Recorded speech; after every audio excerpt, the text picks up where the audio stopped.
Multimodality learning includes learning experiences that occur digitally through the internet, social media, and applications, in addition to real world experiences, and being able to pretty much learn anywhere and with anything. Crescent Cellender expressed that multimodality learning transcends traditional learning that was once bound to learning all your information in a classroom, and now students can learn anywhere, whether that's using YouTube, working, having a conversation with a professional, or simply reading a book, just to name a few. In my own personal professional career, I have used several multimodality learning tools, but there are definitely many that I still want to learn. So some that I have learned for auditory are podcasts. My students really enjoy listening to podcasts. I like to play them for each unit to help their listening skills. One that I like to use a lot is the Serial podcast, This American Life, and Stuff You Should Know.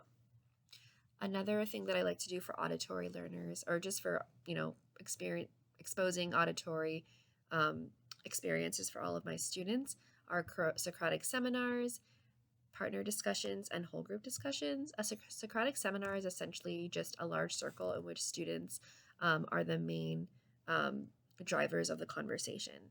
And in fact, the teacher essentially is completely separate from the conversation. I try to stay out of it the whole time. Obviously, I help them prepare for the Socratic seminar with the right questions, or I, give them instructions to create their own questions.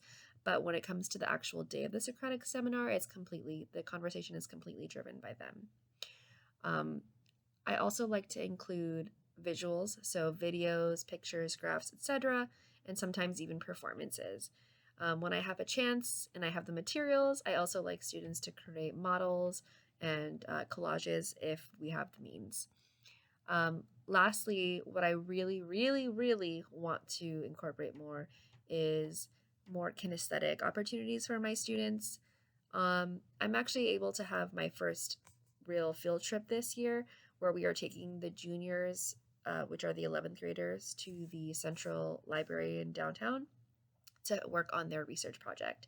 We're teaching them how to use the library database, so they're getting that real life experience as well as the texts and articles that they read at school. We also get to take them to the Broad Museum so they can get, visual and kinesthetic learning by walking around the museum and experiencing all of the exhibits. I'm hoping that the future of artificial intelligence will make kinesthetic learning much more feasible for classrooms, especially schools that have low funding or unable to take their students on field trips as often as some other schools that have a higher budget. Thank you so much for listening. Have a wonderful day.